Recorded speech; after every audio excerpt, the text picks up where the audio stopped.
तो लोकसभा चुनाव में एक बार फिर से इस बार एनडीए की वापसी हुई है, लेकिन सूत्रों के हवाले से अब जो खबर आ रही है और जो पहले कयास लग रहे थे कि क्या एनडीए का कोई संयोजक होगा, कोई कन्वीनर होगा या नहीं होगा, लेकिन सूत्र ये बता रहे हैं कि एनडीए का संयोजक बनाने का भी कोई प्रस्ताव नहीं है। एनडीए का साझा न्यूनतम कार्यक्रम बनाने पर भी चर्चा अभी नहीं हो रही है और एनडीए का कोई एक प्रवक्ता नहीं बल्कि एनडीए प्रवक्ताओं का एक पूरा का पूरा पैनल होगा।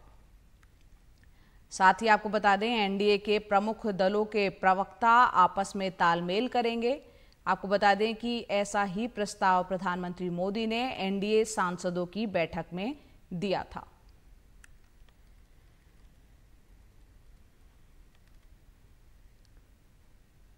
तो साझा न्यूनतम कार्यक्रम बनाने पर भी कोई चर्चा नहीं है और एनडीए का कोई एक संयोजक होगा ऐसा भी नहीं है। साथ ही जो तमाम पार्टियों के जो प्रवक्ता है उनके बीच आपस में तालमेल होगा, बल्कि एनडीए प्रवक्ताओं का एक पूरा का पूरा पैनल होगा, कोई एनडीए का एक प्रवक्ता नहीं होगा।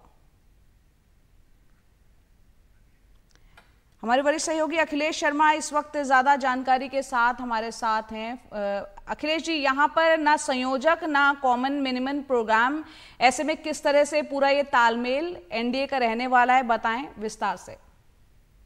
देखिए, जो बीजेपी के वरिष्ठ नेता जिनमें पार्टी अध्यक्ष जेपी नड्डा हैं, रक्षा मंत्री राजनाथ सिंह, गृह मंत्री अमित शाह हैं, इनके जिम्मे ये काम सौंपा गया है कि वो चंद्रबाबू नायडू या फिर नीतीश कुमार से लगातार बातचीत करें और अगर मान लीजिए कोई विषय सामने आता है तो उस पर चर्चा करें। हमने देखा था कि मंत्रिमंडल का गठन हो या मंत्रालयों का बंटवारा हो, इन तमाम मुद्दों पर भी चर्चा हुई थी और इसके साथ साथ चंद्रबाबू नायडू खुद दिल्ली आकर वरिष्ठ नेताओं से, वरिष्ठ मंत्रियों से मुलाकात कर रहे हैं। प्रधानमंत्री नरेंद्र मोदी से भी उनकी मुलाकात हो चुकी है और इसीलिए चाहे कोई भी विषय हो, इसको लेकर के बताया गया कि जो वरिष्ठ नेता हैं उनके साथ सलाह मशविरा होगा, चर्चा होगी, उसके बाद कोई निर्णय किया जाएगा। लेकिन कोई मैकेनिज्म बनाने की बात यहाँ नहीं है, जैसे कि पिछली वाजपेयी सरकार में हमने देखा था कि एक कॉमन मिनिमम प्रोग्राम बनाया गया हो या एनडीए का संयोजक बनाया गया हो। वैसी कोई व्यवस्था करने का अभी कोई विचार नहीं है, ये बीजेपी सूत्रों ने स्पष्ट किया है।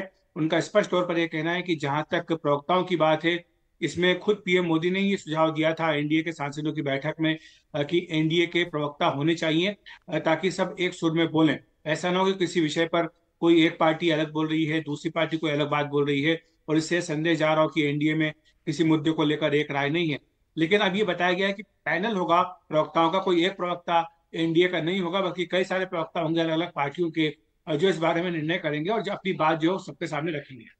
जी अखिलेश जी, क्योंकि 5 साल का एक लंबा कार्यकाल होता है और हम जानते हैं इस बार बीजेपी बहुमत से करीब 32 सीटें दूर रही है, एनडीए के सहयोगी दलों को साथ लेकर चलना होगा। ऐसे में क्या वजह है कि ना तो कॉमन मिनिमम प्रोग्राम की यहाँ पर बात हो रही है, ना ही किसी संयोजक को बनाए जाने की बात हो रही है, क्योंकि आपने ही जैसे जिक्र किया वाजपेयी काल में उस दौरान रखा गया था। ऐसा क्यों लग रहा है कि ये तालमेल, ऐसा लगता है कि ये ठीक से चलता रहेगा फिर? देखिए, पहली बात तो ये है कि जहां तक एनडीए के सहयोगी दलों का सवाल है, पार्टियों का सवाल है, बीजेपी के सहयोगी दलों का, जो चुनाव में जब ये गए थे तो कोई साझा घोषणा पत्र लेकर नहीं गए थे।